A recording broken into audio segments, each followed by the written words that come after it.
Kita hidup di zaman yang membuat kita percaya bahwa cinta sejati berarti harus selalu ada. Harus cepat membalas pesan, harus selalu mendengarkan keluh kesahnya, harus siap datang kapanpun ia butuh. Tapi, pernahkah kamu merasa seperti sedang kehilangan dirimu sendiri? Seolah kamu terlalu sibuk menjadi segalanya untuk seseorang, tapi dia malah semakin menjauh? Itu karena kamu terlalu mudah diakses, terlalu bisa ditebak, terlalu tersedia, dan dalam hubungan hal yang terlalu mudah didapat justru seringkali tidak dihargai. Dalam video ini kamu akan memahami satu hal penting yang sering dilupakan banyak orang. Kehadiranmu adalah nilai, diammu adalah kekuatan, jarakmu adalah misteri yang membuat orang berpikir ulang tentang kehilanganmu. Bukan berarti kamu harus berubah menjadi orang dingin, tapi kamu perlu tahu, kamu gak harus selalu ada hanya untuk membuktikan bahwa kamu peduli. Kamu gak perlu selalu menjawab semua pesan agar terlihat setia. Kamu gak harus selalu menyelamatkan seseorang, sementara kamu sendiri terus hancur pelan-pelan. Ketika kamu mulai menetapkan batas, menjaga energi, dan menyadari bahwa tidak semua orang berhak atas akses penuh terhadap dirimu, disitulah letak perubahan dimulai. Karena saat kamu menjauh sejenak, dia mulai bertanya-tanya. Saat kamu diam, dia mulai merasa kehilangan. Dan saat kamu berhenti mengejar, justru disitulah dia mulai melihat nilaimu yang sebenarnya. Video ini bukan hanya tentang hubungan cinta, ini tentang bagaimana kamu memandang dirimu sendiri, tentang kekuatan dalam menetapkan batas, tentang menjadi seseorang yang penuh wibawa, misterius, dan tak mudah digapai. Apakah kamu siap menjadi versi terbaik dari dirimu, tanpa harus mengemis perhatian siapapun? Tonton sampai akhir karena kamu akan menemukan cara bagaimana menghilang sesaat, justru jadi strategi terbaik untuk disayangi lebih dalam dan dihargai lebih tinggi. Jangan lupa like, komen, dan share jika kamu pernah merasa terlalu ada, tapi tak pernah benar-benar dihargai. Nomor 1, katakan tidak tanpa permintaan maaf. Mengatakan tidak tanpa permintaan maaf adalah langkah penting pertama untuk menetapkan batasan yang membuatmu lebih diinginkan. Mudah untuk dikatakan, tetapi sulit untuk dikuasai, karena mari kita hadapi kenyataan bahwa kebanyakan dari kita telah dikondisikan untuk percaya bahwa mengatakan tidak membuat kita egois, kasar, atau tidak baik. Tetapi kenyataannya adalah, setiap kali kamu mengatakan ya ketika kamu ingin mengatakan tidak, kamu mengkhianati dirimu sendiri. Kamu memberikan sebagian dari kekuatanmu. Dan ketika kamu terlalu mudah memberikan dirimu sendiri, orang-orang berhenti menghargaimu. Kamu menjadi mudah ditebak, mudah dikendalikan. Mereka berhenti menginginkanmu. Lebih buruk lagi, mereka mulai menganggapmu remeh. Tetapi saat kamu menguasai seni mengatakan tidak tanpa rasa bersalah atau permintaan maaf, semuanya berubah. Kamu berubah dari orang yang mudah ditebak menjadi seseorang yang mereka harapkan selalu tersedia, menjadi seseorang yang layak dikejar. Seperti yang pernah dikatakan oleh filsuf Stoik Epictetus, tidak ada orang yang bebas jika tidak bisa menguasai dirinya sendiri. Belajar untuk mengatakan tidak bukan hanya tentang menolak permintaan, tetapi juga tentang menguasai diri sendiri. Waktu dan energi kamu adalah harta karun, dan menawarkannya dengan hemat membuat orang menyadari nilai mereka. Sekarang saya tahu rasanya menyenangkan diinginkan, dibutuhkan, merasa seperti kamu selalu ada untuk seseorang. Tetapi ketersediaan yang konstan itu menciptakan rasa puas diri dalam hubungan. Orang-orang berhenti menghargaimu dan sebaliknya mereka mengharapkanmu. Pikirkan hubungan di mana kamu selalu menjadi orang yang memulai teks, membuat rencana, dan berada di sana kapanpun mereka membutuhkanmu. Rasanya seperti kamu mendukung, tetapi apa yang sebenarnya kamu lakukan adalah melatih mereka untuk berpikir kamu akan selalu ada, apapun yang terjadi. Nomor 2, batasi ketersediaanmu. Membatasi ketersediaanmu adalah permainan cerdas dalam menetapkan batasan yang membuatmu lebih diinginkan. Inilah kebenarannya. Orang menginginkan sesuatu yang tidak dapat mereka miliki dengan mudah. Ketika kamu selalu tersedia, membalas dengan segera, muncul setiap kali mereka menelepon, dan menata ulang rencanamu agar sesuai dengan rencana mereka. Kamu mengirimkan pesan bahwa waktumu tidak memiliki nilai. Dan jika kamu tidak menghargai waktumu sendiri, mengapa mereka harus menghargainya?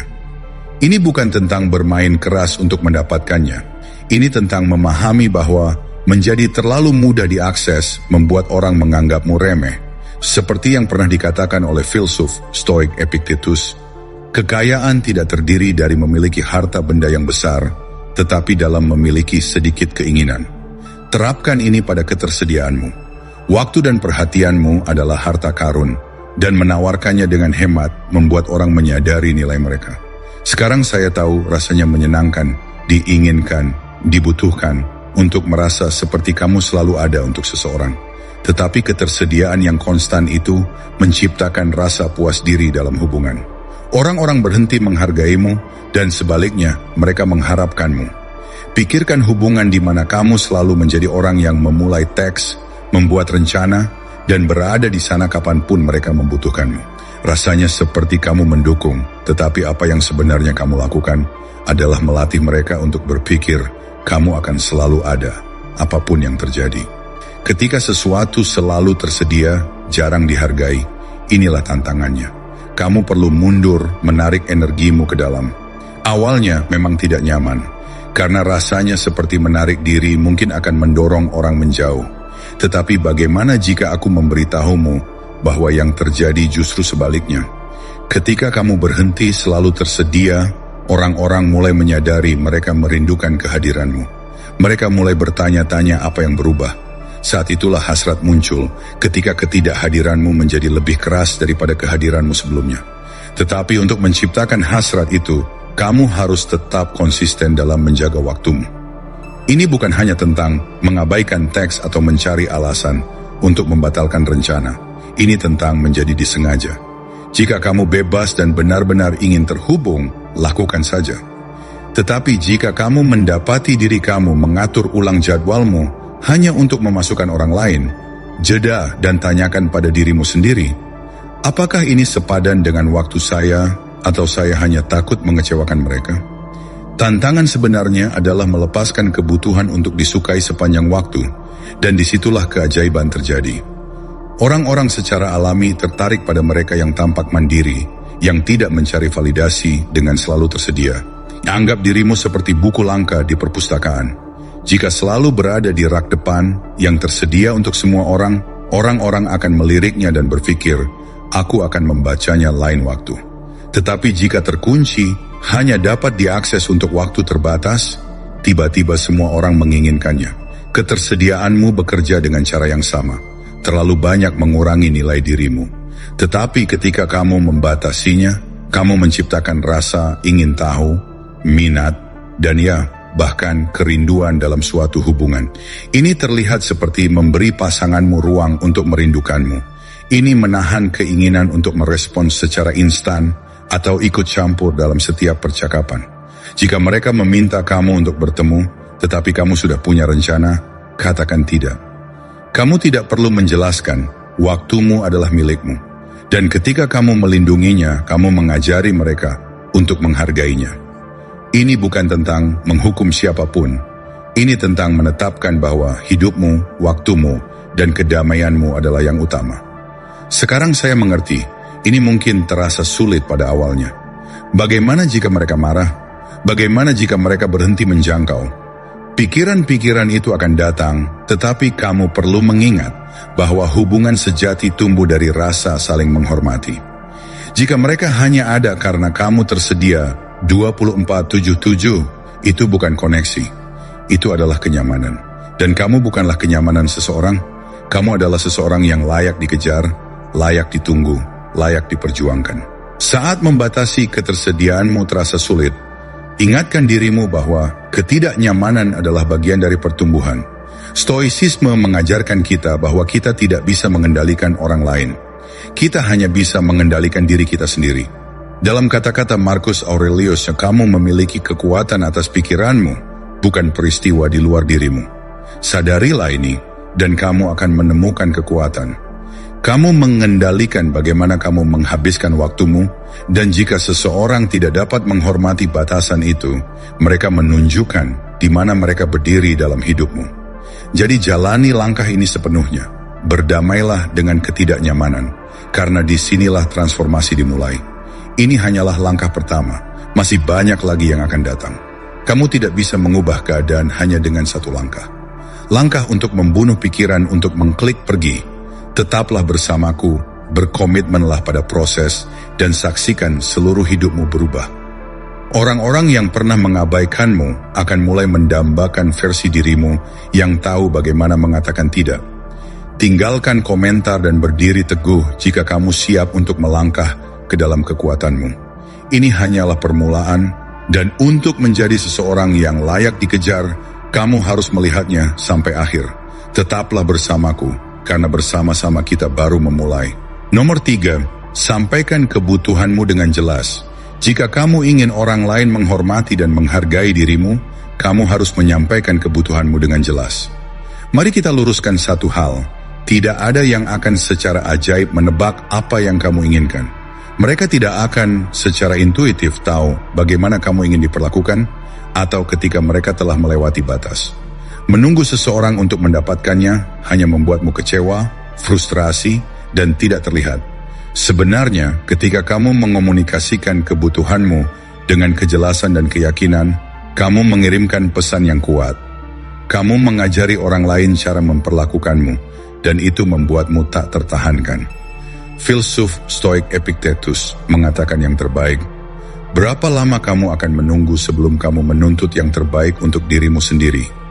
Disinilah semuanya dimulai, dengan belajar meminta apa yang kamu butuhkan tanpa permintaan maaf atau keraguan. Kamu mungkin telah meyakinkan dirimu sendiri bahwa menyuarakan apa yang kamu butuhkan tanpa ragu-ragu atau meminta maaf akan membuatmu tampak sulit atau menjauhkan orang lain. Tetapi izinkan saya memberitahu kamu sesuatu. Itu justru sebaliknya.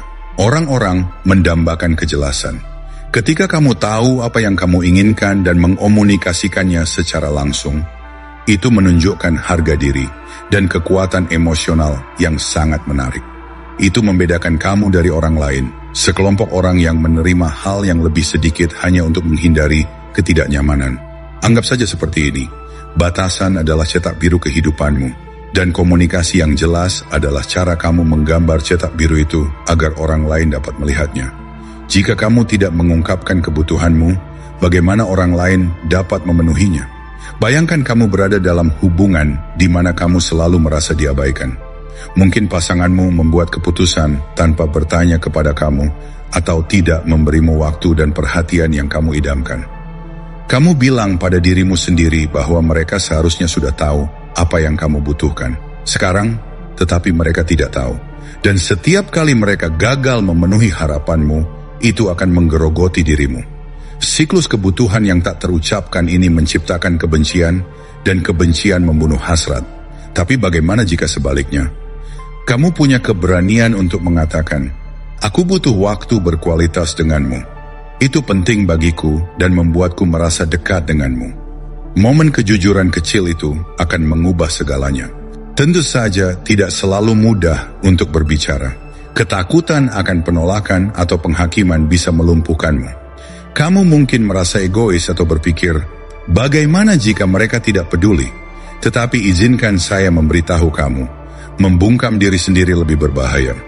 Semakin lama kamu menekan kebutuhanmu, semakin tidak terlihat kamu, dan ketidaktampakan adalah kebalikan dari keinginan. Ini seperti menyiram tanaman, tanpa pernah memberitahu siapapun di mana akarnya. Kamu tidak bisa menyalahkan mereka karena tidak memberi kamu nutrisi dengan benar jika kamu tidak pernah memberitahu mereka apa yang kamu butuhkan. Ini adalah metafora untukmu. Bayangkan kamu sedang mengendarai mobil tanpa rambu jalan, tanpa peta, hanya berharap penumpangmu tahu persis di mana kamu akan pergi. Itulah rasanya berada dalam hubungan di mana kebutuhan tidak dikomunikasikan. Itu membingungkan, membuat frustrasi, dan akhirnya orang-orang menyerah untuk mencoba. Tetapi ketika kamu menetapkan arah yang jelas, orang-orang ingin mengikutinya karena mereka sekarang tahu bagaimana mengikutinya. Kamu menjadi seseorang yang layak untuk diinvestasikan karena kamu telah menunjukkan jalan kepada mereka. Sekarang jika kamu berpikir, tetapi bagaimana jika mereka bereaksi buruk? Bagaimana jika mereka pikir aku terlalu menuntut? Biarkan aku memberitahumu beberapa kenyataan. Orang yang salah akan selalu membuat kamu merasa batasanmu tidak masuk akal. Tetapi itu bukan tanda untuk tetap diam. Itu adalah tanda untuk pergi. Kamu tidak di sini untuk meyakinkan siapapun untuk menghargaimu. Ketika kamu menyuarakan kebutuhanmu, orang yang tepat akan menghormati mereka, dan mereka yang tidak menghormati tidak akan pernah menghargaimu. Penting untuk meluangkan waktu sejak awal. Langkah ini mengungkapkan kebutuhanmu dengan jelas hanyalah permulaan, tetapi ini adalah fondasi untuk semua hal lainnya. Disinilah kamu mulai menyatakan harga diri dan membangun kehidupan yang pantas kamu dapatkan. Kamu tidak akan sampai di sana dengan tetap diam. Kamu tidak akan bisa sampai di sana dengan berharap orang lain memahami kamu. Kamu akan sampai di sana dengan berdiri teguh pada apa yang kamu butuhkan dan membuatnya diketahui. Ini adalah jenis kejelasan yang tidak hanya membuatmu diinginkan, tetapi juga membuatmu tak terlupakan. Nomor 4, berhentilah mengejar persetujuan orang lain. Saat kamu berhenti mengejar persetujuan adalah saat semuanya berubah. Ketika kamu bergantung pada orang lain untuk memvalidasi harga dirimu, kamu menyerahkan mereka kekuasaan atas emosi kamu. Kamu memutarbalikkan fakta bahwa kamu tidak dapat memahami emosi orang lain, dan kamu tidak dapat mengendalikan emosi dirimu sendiri. Kamu menjadi seseorang yang tidak hanya disukai agar merasa diterima, tetapi inilah kebenarannya. Semakin kamu mengejar persetujuan orang lain, semakin jauh mereka menjadi. Tidak ada jumlah orang yang menyenangkan yang akan membuat mereka menghargaimu sebagaimana kamu pantas dapatkan. Ironisnya, semakin sedikit kamu peduli dengan persetujuan mereka, semakin kamu diinginkan. Ketika kamu terus-menerus mencari validasi, kamu mengirim pesan bahwa kamu meragukan harga dirimu sendiri. Orang lain dapat merasakan ketidakamanan itu. Mereka merasakan bahwa tidak peduli seberapa sedikit yang mereka berikan, kamu akan tetap ada di sana, memohon sedikit dari mereka. Mencari perhatian yang menyetujui tidaklah menarik, itu melelahkan. Dan kenyataan yang menyedihkan adalah ketika kamu selalu tersedia, orang-orang berhenti menghargai kehadiranmu. Mereka berhenti menghargai waktu kamu, dan mereka mulai menganggapmu biasa saja. Jadi apa yang terjadi ketika kamu berhenti mengejar? Tiba-tiba semuanya berubah. Mereka tidak begitu yakin tentangmu. Ketidakhadiranmu membuat mereka penasaran.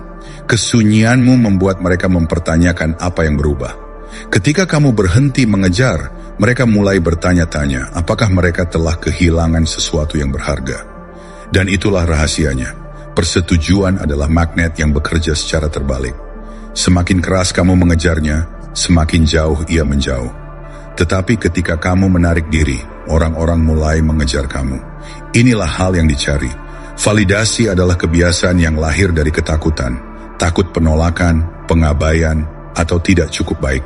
Kamu percaya bahwa jika kamu berusaha lebih keras, mereka akhirnya akan melihat bahwa kamu layak. Tetapi izinkan saya memberitahu kamu sesuatu yang penting. Orang yang tepat tidak perlu diyakinkan untuk tetap menjadi orang yang berharga dalam hidupmu.